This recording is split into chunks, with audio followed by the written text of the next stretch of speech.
¿Qué es la fe? Con signos de interrogación.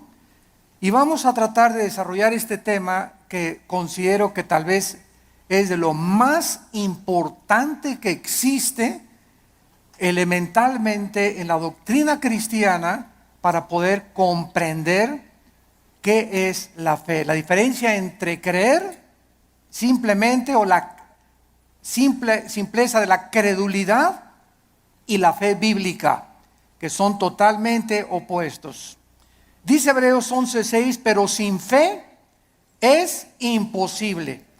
Esta palabra imposible significa que no existe ninguna otra manera de agradar a Dios.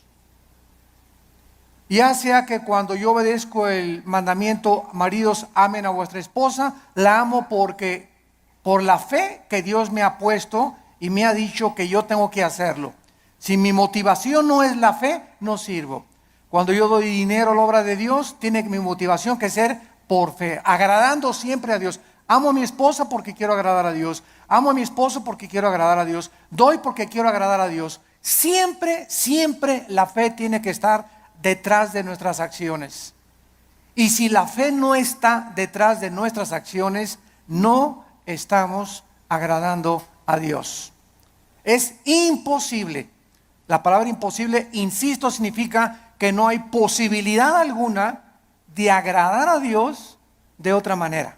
Fíjense qué importante es esta conferencia.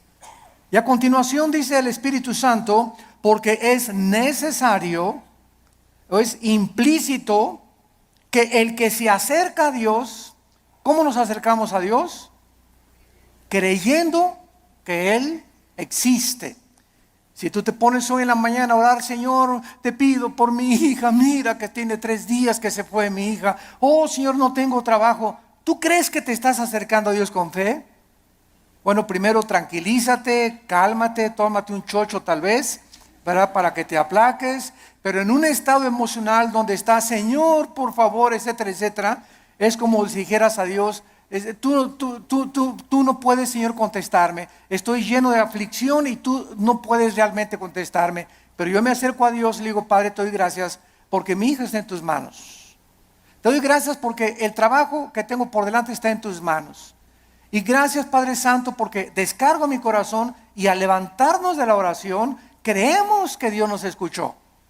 Pero si tú te levantas después de orar, con la misma aflicción, con la misma tensión, con el mismo estrés, con la misma ansiedad, vuélvete otra vez a hincar, porque no has agradado a Dios.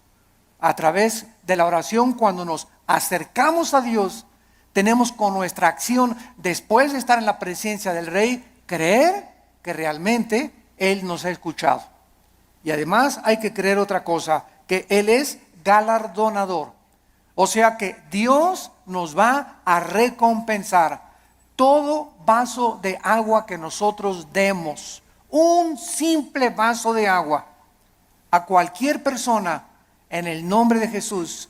Dios no es olvidador ni deudor para olvidar lo que Él nos tiene que dar, para bien o para mal.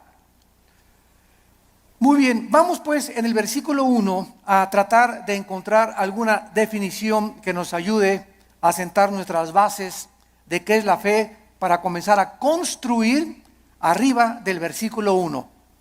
Es pues la fe la certeza. La palabra upostasis, que se tradujo certeza, es sustancia. La fe es una sustancia, es algo real, es una seguridad. ¿De qué cosa? De algo que viene. De algo, no de algo que tienes ya. Porque si lo tienes ya, ya no es fe. Entonces la fe está relacionada con el futuro. Siempre, siempre con algo que no tienes y que viene. Y que tú tienes que estar seguro que viene. No tengo trabajo ahorita, tengo 3 días sin trabajo, 2 semanas sin trabajo, pero Jehová es mi pastor. Como decía mi esposa hace unos momentos, declaro que soy tu hijo, que nada me faltará. Yo voy a mantener mi paz. Mi hijo se fue, mi hija se fue, no tengo trabajo, pero yo tengo la seguridad, la certeza que aunque no lo tengo ahorita, aunque no veo ahorita a mi hija que se componga, ni mi hijo que se componga, y aunque no veo ahorita prospectos del trabajo, lo creo, lo tengo seguro porque tú lo has dicho. No he visto justo desamparado a su descendencia que mendigue el pan. Yo sé que tú me vas a dar el trabajo, Señor. Yo sé que tú me vas a sacar adelante. ¿Por qué? Porque así lo dice tu palabra. Y esta seguridad que tú tienes, dice a continuación, es una convicción, aunque tú no lo estás viendo. Muy bien, vamos pues a tratar de explicar más claramente esto. La fe está relacionada con el futuro y con lo invisible. Con lo futuro y con lo invisible. Porque es algo que esperamos en el futuro, ya sea en 3 horas, 4 horas, mañana, pasado un mes, un año, no sé. Y al mismo tiempo es algo que no podemos percibir con nuestros 5 sentidos. En el momento en el que nosotros veamos algo, ya no es fe. Porque la fe está relacionada con lo invisible. En el momento que lo veo, ya no es fe. Por eso cuando alguien dice, si yo veo un milagro, voy a creer, esto es la antítesis de la fe. Porque es totalmente lo contrario. Primero tenemos que creer, como lo vamos a ver, para ver. ¿Me están siguiendo? No es ver para creer, sino creer primero para que después puedas ver la gloria de Dios manifestada. Muy bien, la fe es la certeza, es una seguridad de algo que esperamos y es una convicción de algo que nosotros no vemos. Esta certeza, ¿quién nos las da? Porque necesitamos una certeza y necesitamos una convicción para que nuestra fe sea sólida y esté basada en un buen fundamento teológico. Esta certeza nos la da la Biblia. Porque solo en la Biblia puedes encontrar las promesas que son futuras para nosotros. Dice Dios, si tú siembras escasamente, recoges escasamente. Si tú siembras abundantemente, recoges abundantemente. Si tú amas a tu esposa como Cristo amó la iglesia, no te imaginas las bendiciones que vendrán sobre tu vida. Si tú no amas a tu esposa como te estoy mandando en la palabra de Dios, las promesas mías que te tengo preparadas, no las vas a poder ver. Porque no has creído. Porque para que puedas ver la bendición en tu matrimonio, para que puedas ver la bendición en tu noviazgo, para que puedas ver la bendición económica en tu vida y en tus negocios, antes tienes que creerle a Dios y poner en práctica o en acción lo que Dios dice en su palabra. Y la convicción, ¿quién nos las da? El Espíritu Santo. Entonces tenemos íntimamente relacionadas a la Biblia con el Espíritu Santo. No podemos jamás divorciar al Espíritu Santo de la Biblia, ni la Biblia del Espíritu Santo, porque el Espíritu Santo es el autor de la palabra de Dios. Entonces necesitamos entender que el Espíritu Santo es un espíritu de santidad, ¿verdad? Es el espíritu de verdad, es el consolador. Entonces, si yo tengo el Espíritu Santo y quiero caminar con el Espíritu Santo y Él es santo, ¿podrán caminar dos juntos si no estuvieran de acuerdo? No, ¿verdad? Para que yo camine con el Espíritu Santo, tiene que haber santidad en mi vida, porque Él es santo y me toma de la mano. Pero el momento en el que yo camino sin santidad o comienzo a caminar en pecado en la vida, inmediatamente rompo mi comunión con el Espíritu Santo. Me suelta, es tan sensible como una paloma el Espíritu Santo. Inmediatamente vuela, no se hace a un lado y me encuentro caminando yo creyendo que Dios está conmigo, creyendo que el Espíritu Santo está conmigo, y estoy caminando en la carne. Es lo que se llama caminar en la carne. Y la carne es muy consagrada, ¿eh? La carne es muy religiosa. La carne adora a Dios y por acá y por allá, y sin embargo podemos hacer muchas cosas sin la ayuda de Dios en nuestra vida. Muy bien, veamos ahora que entonces la fe está relacionada con dos realidades eternas e invisibles, con Dios y su palabra. La verdadera fe bíblica está limitada a la Biblia. En otras palabras, hace algún tiempo recuerdo que unas personas me dijeron: Armando, ¿por qué eres tan incrédulo? ¿Por qué no crees que el orito que está cayendo del cielo lo manda Dios y las piedras preciosas que están cayendo en nuestra iglesia son de Dios? Y yo les contesté sencillamente: porque Dios no me manda a creer eso. Yo creo lo que la Biblia dice, pero el hecho de creer cualquier fenómeno o cualquier acción, aunque sea milagrosa, no implica que sea de Dios. Porque el diablo puede hacer fenómenos y puede hacer milagros también. Entonces no me pueden nadie catalogar, ni tampoco a ti clasificarte como que eres un incrédulo y no lo crees.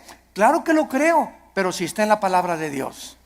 Pero si yo encuentro en Proverbios capítulo 2 que la Biblia me manda y me dice que busque la sabiduría y no las piedras preciosas y no el oro, ¿qué me está diciendo el Espíritu Santo con estas experiencias que se están manifestando en muchas iglesias? Que estas iglesias están tanto en la carne, que está ahora siendo engañadas. Pues quieren eso, quieren circo, maroma y teatro, quieren ver milagros, pues eso les voy a dar, como hizo Dios con los judíos en el desierto. ¿Quieren comida? Pues se las voy a dar hasta que les llegue hasta aquí. Y los atascó de codornices hasta que los volvieron al estómago. Este es un juicio de Dios. ¿Por qué? Porque Dios nos busca que busquemos sabiduría y que no busquemos, ¿verdad?, las cosas que está cayendo ahorita del cielo. Y mira, hermano, digo, es más diamantina que nada, hombre, estás menso. La fe está relacionada, está íntimamente ligada a la Biblia. Nuestra fe no es un trapo ungido. Hermano, voy a ir al río del Jordán, y cuando vaya a Israel voy a meter una botellita el agua del Jordán y me la voy a traer y me la voy a echar cuando esté enfermo. O la voy a poner ahí, ya casi una veladora. Voy a traer agua del Jordán y me voy a bautizar del río Jordán. El agua del río del Jordán y el agua del río Bravo y el agua del río Nilo y el agua del río Támesis en Inglaterra es exactamente igual. El río Jordán no tiene propiedades milagrosas. Es el agua de un río donde hace 2000 años el Señor Jesucristo fue bautizado, pero el agua no tiene nada de milagroso. El río es como cualquier otro río, y el hecho que Jesús y el Bautista hayan bautizado ahí no significa que va a ser agua milagrosa. Estamos retrocediendo otra vez a Roma, a la agua bendita. Antes entraba a la iglesia y le metía la mano y me hacía por mí que agua bendita, porque le hicieron así y le atribuían propiedades milagrosas. Esto se llama hechicería. Esto es vulgar hechicería, atribuirle a un objeto, a agua, trapitos o cualquier cosa, poderes milagrosos. Esto es hechicería. Los brujos usan cosas y collares y amuletos, talismanes, patas de conejo. Todo eso está relacionado con el mundo del ocultismo, no con la Biblia. Y les hablo tan claro como el azul del cielo hoy en la mañana, sin tapujos y derecho y a la yugular. Ya no podemos andar con rodeos. Ya no podemos andar diciendo que tenemos que hablar al pan pan y al vino vino. Tú tienes que entender ya claramente qué es la fe. Y ya no estar poniendo un objeto como hace algún tiempo. Me venden un trapito y ahí va la gente y compra el trapito ungido. O te mando este anillo que lo compré en Jerusalén. O este collar que tiene propiedades y porque este predicador en tal parte lo anunció, y van y lo compran y se lo cuelgan y le atribuyen propiedades milagrosas, o ponen el trapito debajo de la almohada y se les va a quitar el dolor de cabeza, o va a traer que la maldición se va a ir de su casa. Todo eso está relacionado con el mundo de la hechicería. Eso ya no es fe. Y esa hechicería está entrando a las iglesias cristianas. ¿Por qué? Bueno, hace 2000 años en la iglesia de Gálatas, en Gálatas 5, versículo 1, el apóstol Pablo, si alguien no lo cree, les dice a los Gálatas, ¿quién los fascinó para no oír la verdad? Y esa palabra fascinar en el griego es hechizar. La iglesia de Galacia estaba hechizada, estaba controlada por demonios que habían entrado en falsos maestros y pastores que esta iglesia tenía y que les estaba enseñando a los cristianos. Es que no es suficiente la muerte de Cristo, necesitas circuncidarte, no necesitas poner árbol de Navidad, no necesitas hacer estas cosas, necesitas ahora agregarle a la obra de la cruz algo extra. Cuando la Biblia dice que cuando Cristo murió en la cruz del Calvario, se finí, caput, se acabó, consumado es, no hay nada que agregarle a la muerte de Cristo para el perdón que hemos recibido. Tratar de, después de la gracia de Dios, decir que necesitamos hacer ciertas cosas para completar la obra de Cristo, estamos llamándole que fue incompleta la muerte de Cristo, y esto es una herejía. Hace algún tiempo, bueno, más bien no algún tiempo, hace algunos días, me entrevistaron en un programa de televisión. Y una de las preguntas que siempre me hacen en Colombia, en Guatemala, donde quiera que voy, es: ¿qué se pierde la salvación? Siempre me preguntan esa pregunta. ¿Por qué? Porque el 65-70% de la cristiandad cree que se pierde la salvación. ¿De dónde sacaron esta doctrina? De un hombre llamado Jacobo Arminio, que enseñó, y porque hay 5 versículos de la Biblia, nada más 5 contra más de 500 versículos en la Biblia que enseñan que la salvación no se puede perder. Además que es ilógico teológicamente. Entonces estos 5 versículos parecen enseñar que la salvación se pierde, como si que te borraré del libro de la vida y que te apartaré y la rama, Juan 15, serán cortados, etcétera, etcétera, que parece indicar que la salvación se pierde. O 2 de Pedro capítulo 2, 22 al 24, que el perro regresa a su vómito, la puerca lavada a lavarse en el lodo. Pero sin embargo, cuando estudiamos estos versículos, nos damos cuenta que los sacaron de su contexto. Miren, es tan simple como esto. Cuando una persona dice que se pierde la salvación, ¿qué está diciendo? Síganme con cuidado. Está diciendo que al llegar al cielo, Pedro le va a decir: a ver, Pancho Pantera, ¿por qué te voy a dejar entrar al cielo? Y tú le vas a contestar: por la gracia de Dios, más me porté bien. Igual a la salvación. Eso es lo que se está diciendo. O sea, que la gracia de Dios no fue suficiente. Ahora que ya soy salvo, necesito portarme bien, porque si no me porto bien, pierdo la salvación. Entonces, ¿qué salvación nos dio Dios? ¿Temporal o eterna? Dicen Hebreos 9 y Hebreos 10 que nos hizo eternamente perfectos y santificados. En el momento que recibes a Cristo, recibes la eternidad. Estamos ya en el reino de Dios espiritualmente. La eternidad está dentro de nosotros ya. Pero, y ahora en segundo lugar, ¿por cuántos pecados? Apunta todo esto para que te defiendas. ¿Por cuántos pecados murió Cristo en la cruz? ¿Por los pasados, por los presentes o por los futuros? Por los pasados, los presentes y los futuros. Entonces, si existe un pecado que diga que nos hace perder la salvación, Cristo tendría que volver a morir. Cristo tendría que volver a pagar por ese pecado que te hizo perder la salvación. Porque la muerte de Cristo solamente te perdonó los pasados, pero los que tú cometas, tú eres responsable. Y si hay alguno que cometas, entonces Cristo tiene que volver a morir. Y entonces ya Cristo no murió por los pecados pasados, presentes y futuros, sino solamente por los pasados. Porque los que estás cometiendo, tendría Cristo que estar muriendo muchas veces para estar pagando por ellos. Ahora, si tú cometiste un pecado que te hace perder la salvación, la pregunta de los 64,000 pesos es, ¿cuál es, Pancho? ¿Qué pecado nos hace perder la salvación? Dice 1 de Juan, la sangre de Cristo nos limpia, solo de algunos. Eso dice, ni el homosexualismo, ni el divorcio, ni el transexualismo, ni el robo, ni el crimen, ni el asesinato, ninguno de estos pecados es el pecado imperdonable.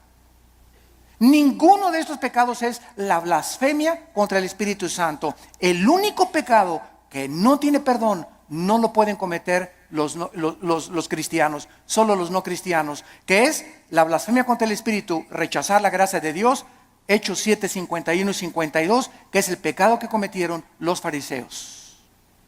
Que después de ver, después de oír al Hijo de Dios, después de oír la predicación de la palabra, no te quiero, no te quiero, no te quiero. Pero un cristiano, 1 Corintios 12, 2, no puede por el Espíritu ni siquiera blasfemar o maldecir al Espíritu Santo. Antes de ser cristianos, todos blasfemamos el nombre de Dios. Todos blasfemamos contra el Espíritu Santo antes de ser cristianos, ¿no es verdad? Todos cometimos pecados tremendos. Ahora, cuando nos muramos, otra pregunta, cuando nos muramos, ¿cuántos van a morir perfectos? ¿Dónde está San Anastasio por aquí? O Santa Rita de Casia. Cuando muramos, vamos a morir en pecado. A lo mejor hoy en la mañana le grité a mi esposo y me muero a las 2 de la tarde, ya me morí en pecado. A lo mejor hiciste una mentira a las 3 de la tarde y te da un ataque al corazón a las 7 de la noche, ya te moriste en pecado. Te pasaste un alto, ya te moriste en pecado si chocas. Todos nos vamos a morir con algún cierto de pecado, pero esos pecados ya fueron puestos en la cruz del Calvario. Entonces tendríamos que ir al purgatorio para pagar por esos pecados con los que morimos y no los pudimos confesar. Todo esto es absurdo y irracional teológicamente. Y podemos continuar así con los pactos, con la gracia. ¿Qué es la gracia, no?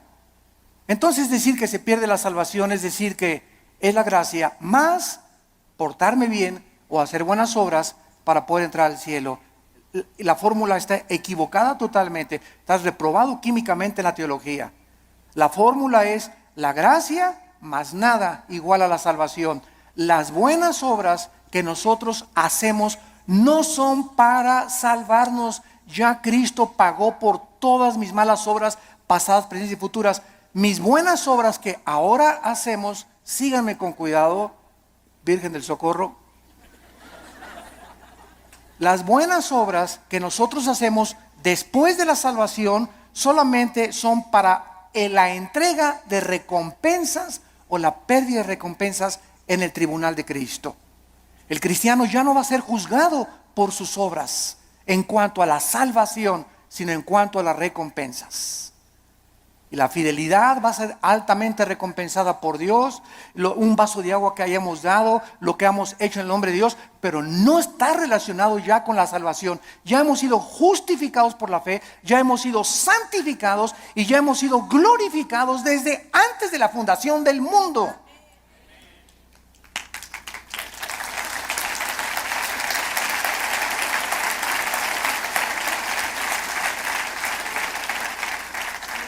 Tenemos que desenterrar otra vez la doctrina de la salvación en el siglo XXI y volverla a enseñar claramente, porque el pueblo de Dios en los errores en que está cayendo es por no tener bases teológicas firmes, doctrinales, de una doctrina elemental como la gracia y la salvación. Y por todos lados, porque todo el mundo lo cree, yo también lo creo. Demuéstramelo con la Biblia y lo voy a creer entonces. Pero no voy a creer que porque todos creen que se pierde la salvación, yo voy a creer que se pierde la salvación. Yo te lo demuestro y se los dije en la televisión, tenemos el debate con el que quiera y se lo demostramos, ¿verdad? Que es absurdo seguir creyendo que se pierde la salvación. Ahora muchos dicen, bueno, como ya no pierdo la salvación, me voy a portar ahora sí, le voy a dar vuelo a la hilacha, ¿verdad? Bueno, dice Gálatas 5:10 que fuimos llamados a libertad, solamente que no usemos la libertad como ocasión para la carne. La persona que dice eso, con que no puedo perder la salvación, puedo hacer lo que quiera, no es salvo. No es salvo. Porque si tienes al Espíritu Santo, no vas a tratar de aprovecharte y tomar la gracia de Dios como una licencia para pecar. Eso demostraría, Romanos 6, que pues pecaremos para que la gracia de Dios abunde. De ninguna manera, porque los que hemos muerto con Cristo, ¿cómo vamos otra vez a pecar? O a tratar de pecar voluntariamente. Ya demostraría que ni siquiera tenemos la salvación. Bueno, esto es importante en relación con la fe. Y vamos a ver ahora algunos ejemplos de la fe en algunos versículos en el Antiguo y en el Nuevo Testamento. Vamos a ver en primer lugar el Salmo 27, para que veamos cómo operó la fe en el Antiguo Testamento y tengamos bases más profundas acerca de nuestra fe. Vuelvo a repetir, la fe está relacionada con el futuro y con lo invisible. La antítesis de la fe sería ver, porque caminamos por fe, no por vista. La vista queda excluida de la fe. Y si camino por vista, está excluida la fe. Una de otra están excluidas. No pueden ser las dos verdad. O camino por fe sin ver, o veo y ya no camino por fe.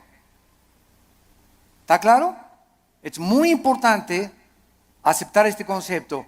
Si caminamos por vista, ya no necesito la fe. Si camino por fe, no necesito la vista. Cada una excluye, insisto, la otra. Esto es contrario a lo que el mundo dice. Ver para creer.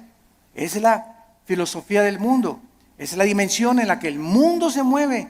Nosotros hemos entrado a otra dimensión totalmente, que dice lo contrario, que necesito primero creer para poder ver. Dice el Salmo 27, versículo 13, cuando David se encontraba afligido, perseguido por Saúl, sin trabajo, escondido en una cueva, criticado, sus hijos de David se volvieron contra él. Bueno, el pobre David, ¿verdad?, tenía todo tipo de tribulaciones iguales a las que tenemos muchos de nosotros. Y David nos manifiesta y nos exhibe una verdad preciosa. Y dice el Salmo 27:13, hubiera yo desmayado, me hubiera tirado la toalla, me hubiera yo desalentado, ya hubiera querido ya ni siquiera ser cristiano, ya ni siquiera quería ir a la iglesia, ya estaba harto. Si yo hubiera mantenido esta actitud mental, hubiera yo desmayado. Me hubiera tirado ya al suelo, ya no quiero ni siquiera vivir. Estoy harto de todo, de mis papás, de la iglesia, de esto, del gobierno. Y sobran cosas que nos pueden llegar a pensar esto. A menos que, repito, seas San Anselmo. Pero todo cristiano llegamos a estar, ¿verdad?, hasta, decimos vulgarmente en México, hasta el gorro. ¿No te has sentido así? No levante la mano. Porque estoy seguro que todos la levantaríamos. Si no has experimentado esto, lo vas a experimentar cuando estés casado, o cuando no estés, o cuando nazcan los hijos, o cuando nazcan los nietos. Pero hay muchas épocas en la vida en la que nos llegamos a sentir tan oprimidos por los problemas que ya no quisiéramos ni siquiera vivir. ¿Quiénes son los suicidas? Las personas que se les ha cerrado totalmente el mundo, se han sentido sin ninguna ventana, sin ninguna luz, sin ninguna esperanza, sin ninguna solución más que dejar de vivir. Escaparse por una puerta falsa. Y dice David que él había llegado a esa situación, y entonces encontramos lo que lo salvó: si no creyera. Si no creyera, ¿qué veré? Primero, ¿qué cosa? Creyó, y después venía la vista.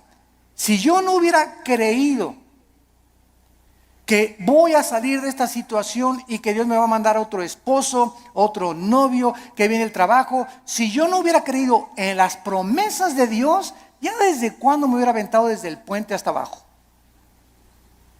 ¿Qué es lo que nos sostiene? Creer lo que Dios nos ha dicho. Esa es la fe, lo que nos ha dicho en su palabra. Hubiera yo desmayado si no creyese. Y dice 1 de Pedro 1:5 que somos guardados por el poder de Dios mediante la fe. En otras palabras, cuando nos encontremos así, y créame que muchas veces al mes yo llego así en la noche, en la mañana cuando me levanto, con el Señor, cansado, ¿verdad? Con problemas, presiones emocionales, el mundo, el petróleo, la caída del dólar, problemas aquí, problemas allá, familiares. Bueno, sobran cosas para desalentarnos en la vida, sobran cosas para amargarnos, sobran cosas para desilusionarnos. Entonces ahí es cuando, en lugar de que te desmayes y te rindas y digas, tiro la toalla, me bajo del caballo, ya no quiero, andamos así con el caballo, cayéndonos del caballo. En ese momento recuerdo, oh Señor, tú eres poderoso, tú eres grande, soberano, y comienzas a sentir otra vez en el caballo y agarras las riendas. Señor, aunque no lo vea, y aunque vea todo que se está cayendo y no vea soluciones y vea el cuadro oscuro a mi alrededor, oh Dios, yo sé que tal vez hoy en la tarde o mañana veré tu bondad. Me vas a sacar del pozo de la desesperación, me vas a pintar un nuevo futuro, vas a solucionar mis problemas, y por eso sigo en mi caballo y rajámonos pinto, échele velocidad y vamos adelante. No te me rajes, México lindo y querido.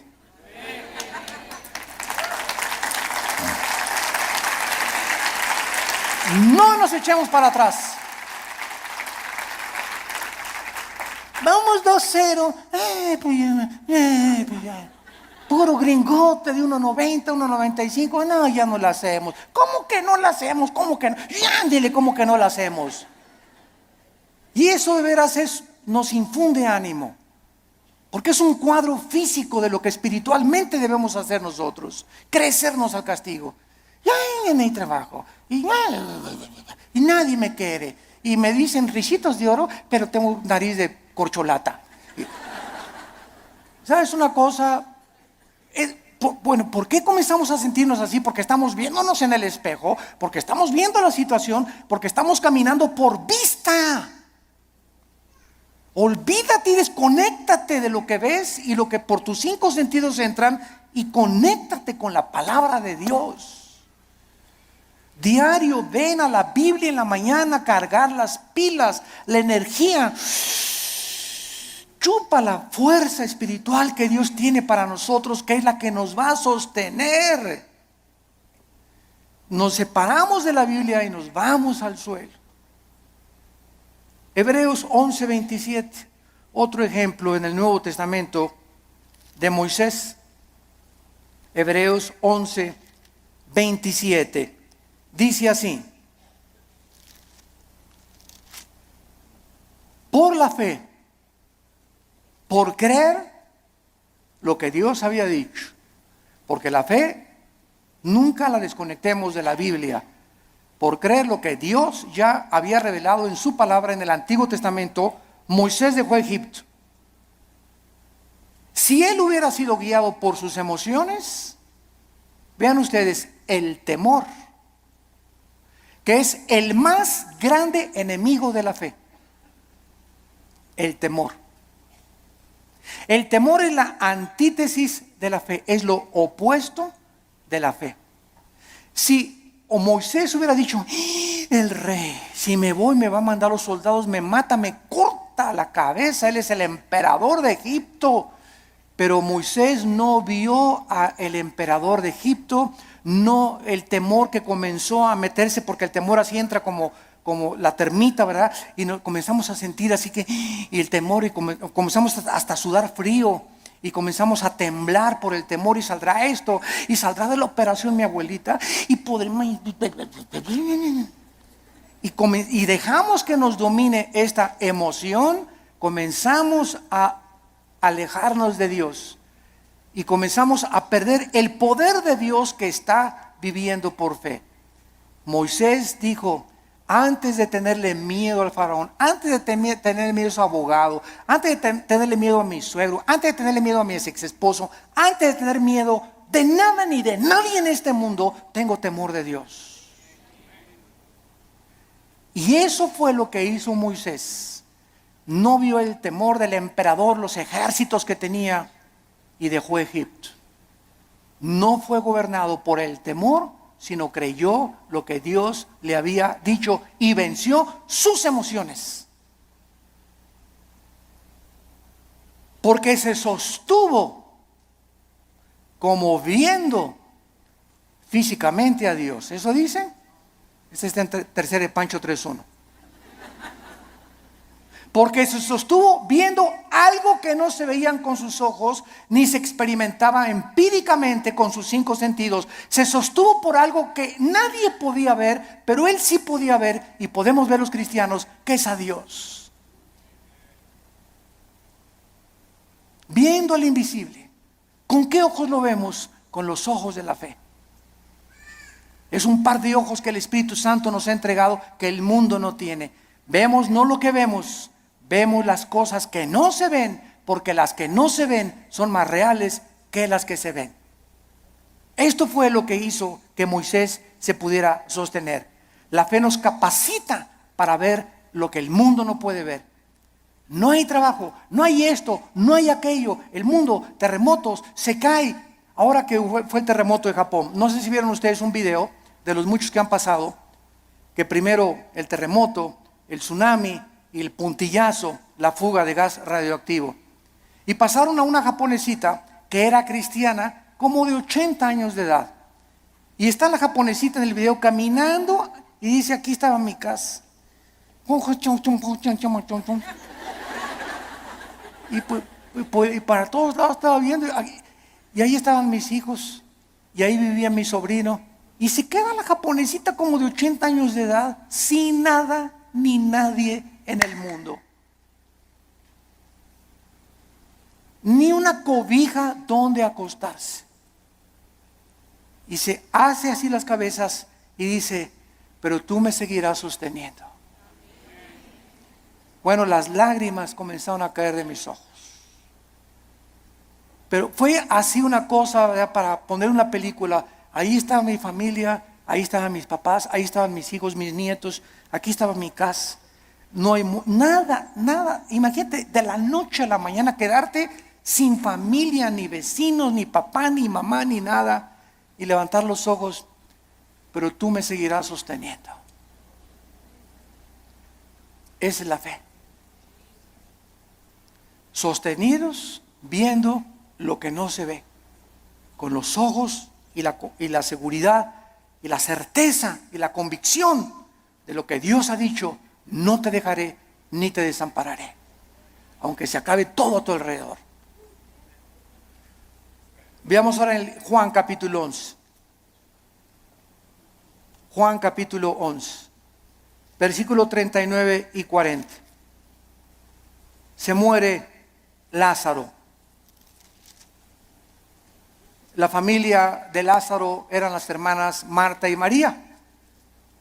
Marta es un ejemplo de la mujer afanada, María un ejemplo de la mujer que se acerca a Dios. Pero las dos nos representan a todos nosotros. No porque te digas Marta va a ser afanada, ¿verdad?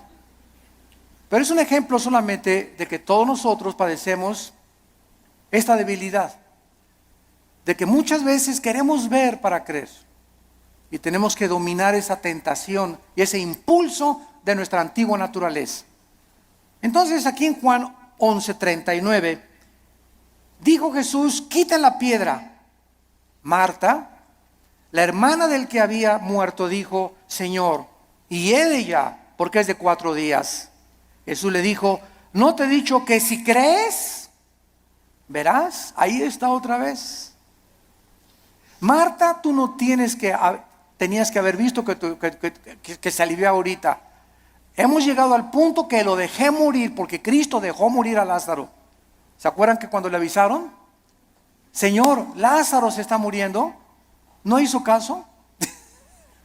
Y era el mejor amigo de Jesús y la familia que lo hospedaba y le daba de comer a Jesús, y tenía según un cuartito especial para Jesús cuando pasaba por ahí Jesús. Y no hizo caso Jesús, y Lázaro se murió. Y ya que tenían 3 días, Jesús dice a los discípulos: vamos a donde está Lázaro. Y ahora sí, como decimos en México, ¿ya para qué? ¿Ya para qué? ¿Ya para qué? Pues ¿cómo que ya para qué? Pues eso decimos nosotros, pero no lo dice Jesús ni Dios tampoco. Y llega Jesús, los discípulos: ¿ya para qué, Señor? ¿Ya para qué? Ya pierdes tu tiempo. Y es que todo, dice Cristo, lo hice llegar a este punto, y te estoy haciendo llegar a este punto donde pierdas tu trabajo, donde tengas esa enfermedad, donde pases esto. Estoy llevando las cosas al extremo para que cuando estén en el extremo, ahí pueda yo ser grandemente glorificado por tu vida. Yo cuántas personas he visto que se enferman de cáncer y que son sanadas y que dicen: Dios mío, hasta los médicos, pero esto es un milagro. Pero si no hubiera sido esa enfermedad, no hubiera sido glorificado Dios. Si no hubieras perdido tu trabajo y un trabajo te viene milagrosamente, ¿cómo podrías decir: Señor, solo tú pudiste haberme dado este trabajo? Fue un milagro. Así como ayer la selección mexicana fue un milagro que ganara. Pero aquí no se mete, ¿verdad?, la fe. O sea, 2-0, decimos, ya al 2-0, yo ya iba a pagar la televisión. La neta. Dije, ya, otra goliza. ¿Cómo nos vamos a levantar de un 2-0 con estos gigantones de gringos, verdad? Y cuando viene y te das cuenta, ¿no? Que, caray, digo, lo que no parece, se puede convertir en una realidad. Entonces muchas veces Dios deja que lleguemos a ese 2-0 y que parezca que todo está perdido. No está perdido, porque Él es Dios y Él es alguien que ha dicho: no te dejaré, desampararé, estaré todos los días contigo hasta el fin del mundo. Podemos, aunque perdiere mi padre y mi madre, con todo Jehová no me dejará, porque Él es nuestro sostén. Y le dice Cristo a Marta: si tú crees, vas a ver la gloria de Dios. Tenemos que ver espiritualmente para poder creer. La gloria no puede venir hasta que no creamos. Por ejemplo, en el área económica, en el área matrimonial, en el área de relaciones sociales, en el área de nuestras amistades, en todo esto se cumple primero creer para ver. Dios le dice a los maridos: amen a su esposa. Tú amas a tu esposa sacrificialmente y comienzas a quitar todas las imágenes de otras mujeres de tu vida, etcétera, etcétera, y ve Dios tu fidelidad mental y espiritual, porque los pensamientos no le engañan a Dios. ¿Qué hace Dios cuando un hijo está haciendo lo que la Biblia dice porque quieres agradar a Dios? Te bendice. No te imaginas cómo te bendice. Señor, pero que tú ya tiene 20 kilos de más, Señor. ¿Cómo tú? ¿No puedes cambiar una llanta vieja por una nueva? Como dicen en Guanajuato, ¿verdad? Y sabes una cosa, que cuando estamos casados no es solamente la pasión. La pasión dura la luna de miel 3 o 4 días y dura también en el triunfo del amor. Pero todas esas pasiones que tú ves y esos enganches que se dan esas cosas no duran. Y claro que nos seguimos besando y todo, ¿verdad? Pero entonces ya entras al matrimonio y ya entras a un nivel donde no solamente es pura pasión, hay problemas y bajadas, y comienzas a entrar a una madurez donde maduras con tu esposa y te das cuenta que es una relación que tiene que durar toda la vida hasta que la muerte nos separe, porque está basada en un cordón de 3 dobleces, que es Jesucristo. Entonces ya no está basada tanto en el físico como en una relación espiritual, porque los matrimonios que duran son los matrimonios que los dos son discípulos de Cristo. Cuando dos caminan hacia Dios, es como un triángulo. Dios está en la punta del triángulo y aquí está el hombre y la mujer. Cuando el hombre y la mujer caminan los dos siguiendo a Cristo, cada vez están más cerca el uno con el otro, porque más cerca están de Dios. Y ya podemos vencer esas cosas de: cámbiame, la verdad. Oye, es que no vas a tener Miss México toda tu vida. ¿Qué querías, verdad? ¿Que tu esposa te durara así? Tiene que dar a los 50 años tu esposa, a los 60 años tu esposa.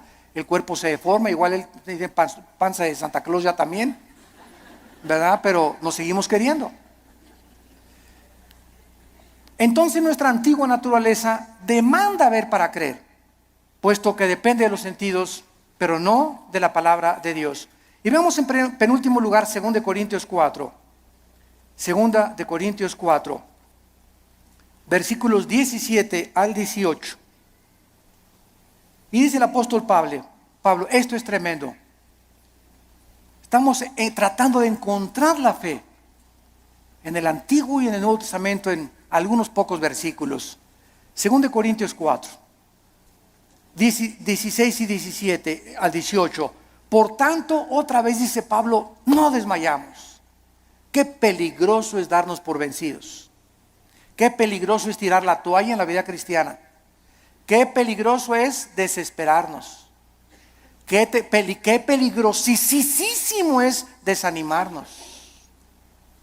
Qué peligroso es. Porque cuando un cristiano es animado, se te viene una horda de demonios que van a agravar tu situación. Se va a convertir en una cosa crónica en tu mente. Vas a comenzar a sufrir unas depresiones. Las personas que sufren de depresión continua, todos somos deprimidos de vez en cuando. Pero cuando somos deprimidos ya 3, 4, 5 días deprimido, estás bajo ataque del maligno. Porque el fruto del Espíritu es paz, gozo y amor. ¿Por qué has llegado a esa situación que estás así, que ni te toquen porque brincas? Porque tienes una semana, 2, 3 semanas que te soltaste la palabra. Y comienzas a desmayar porque no estás aferrado a la palabra de vida. Por tanto, no desmayamos, dice el apóstol Pablo. Antes, aunque nuestro cuerpo exterior se va desgastando, el interior no obstante se renueva de día en día. ¿Saben ustedes que lo peor que existe para una persona es verse en el espejo?